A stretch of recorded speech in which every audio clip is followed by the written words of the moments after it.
the Barstool Variety Hour with Francis, Roan,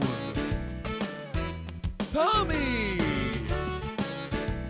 Ian,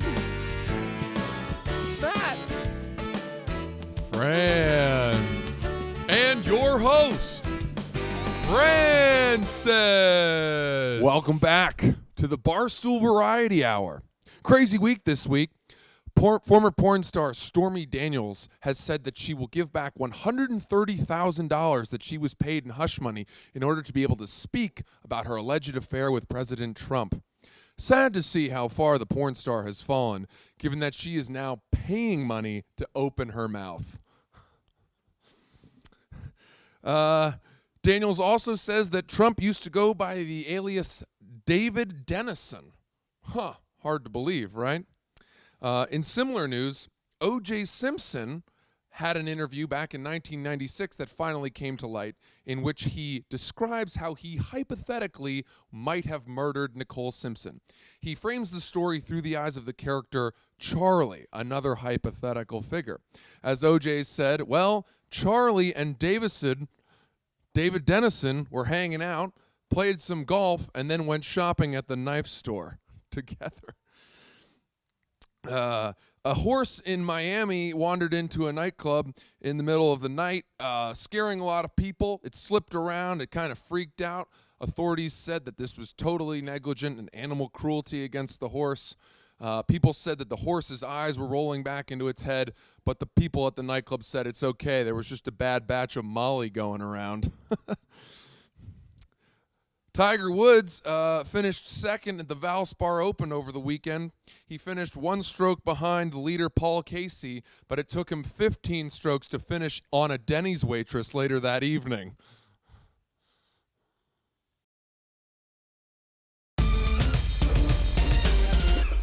Losing a loved one can be so sad, especially as you learn things about them right before they die that make you realize, wow, he was a total piece of shit.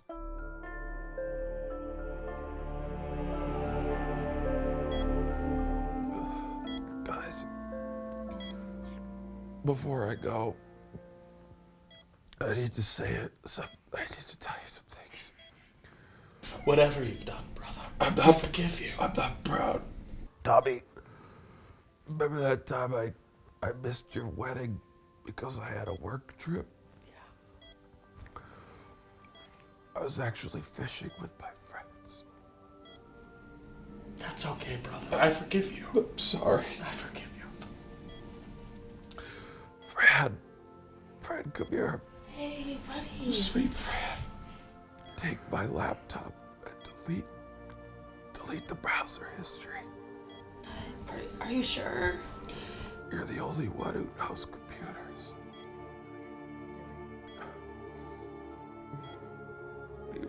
Rody. Hey, I'm here. Pepperoni. Yeah. Take me to Road Town, the Rodius, the road boat. Okay, what is it? I gave your bank statements to an identity thief. What? Yeah, I found them in your recycling outside your house. You should really shred those. What the fuck? Who does that to their brother? What the? He offered me a lot of money. It was a good deal. He's our brother. He's our brother. Forgive him. Okay, I'm sorry. I forgive you, I guess. I could see the light. I could see Grandpa and Grandma. I have a couple more things, just a few more things to say. Fran, come here.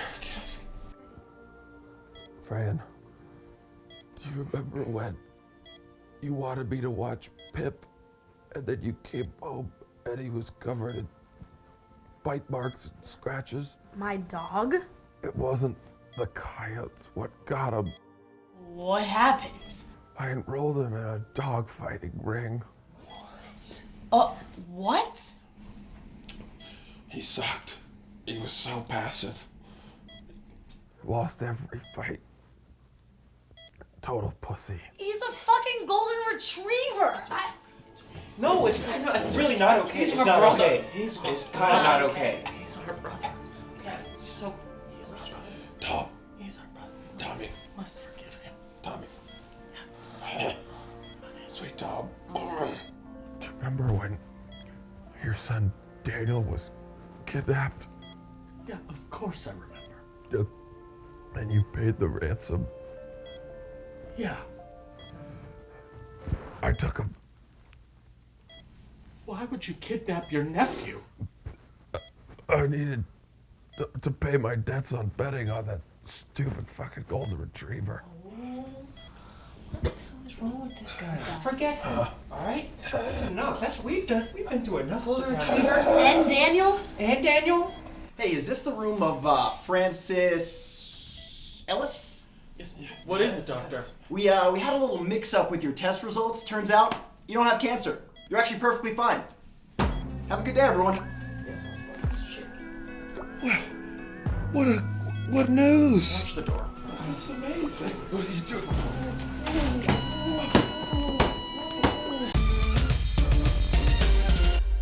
I've done some traveling with my good friend Donnie, who lives over in China, and let me tell you, he's got some stories, some of which are best delivered through song. This is a cautionary tale.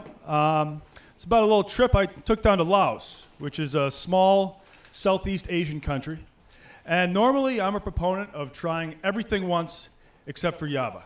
And Yaba is also the name of the song. Take us out, Francis. Or take us in, whatever.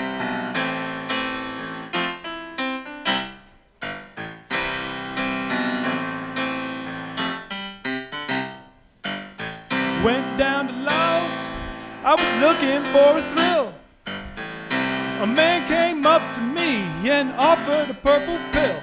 He said, it's Yaba, Yaba, Yaba, Yaba, take one and have some fun. He said, it's Yaba, Yaba. Yaba. I took one because I'm done. Headed out the restaurant to take a little stroll. I was walking way too fucking fast. I mean, I was on a roll. I asked this Aussie bro, why do I have a little pep in my step? He said, because you just took Yaba, and that's another word for meth. Crystal meth now. Yaba! Yaba, Yaba! Yaba, Yaba dabba doo. I was on Yaba. Yaba, Yaba. Yaba. I was up for a day or two. My heart started racing. I started chewing my cheeks. I lost my shoes but didn't notice because I couldn't feel my feet.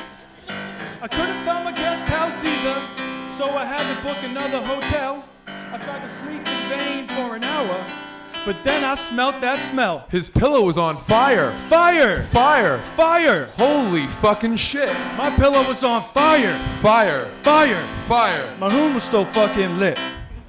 So kids, if they say do Yaba, please tell me that you'll just say no. Stick to drinking booze and cranking hoons and maybe a little blow. Cocaine. That's a true story, unfortunately. Thank you. Thank you very much. Yeah. Don't do meth. I'm sure you guys already knew that. But don't do it. It's not worth it. I remember we'd been on enough dates, we'd hit that magical number of dates, like 3 dates or whatever, like this lovely couple here. Where it was time. She knew, she knew that we were going to have sex and was heading in that direction. The clothes were coming off, and she said to me, "Do you think it's too soon?" Oh, too soon. Let me explain how the male mind works.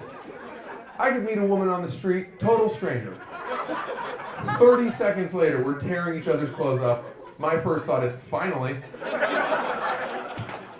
Beginning to wonder if this was ever going to happen. Really made me work for it. Too soon, you goose. As a comedian and a writer, I'm always looking for people to try my material out on. Luckily, we have a table full of interns here at Barstool, none of whom have any dignity, so they have to listen.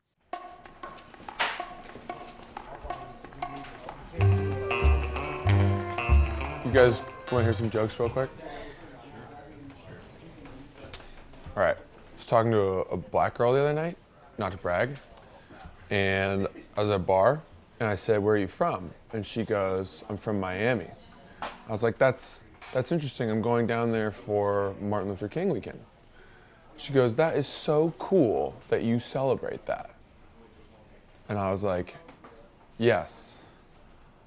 Yes. That is why me and my 5 white friends are going to Miami to celebrate the life and work of Martin Luther King.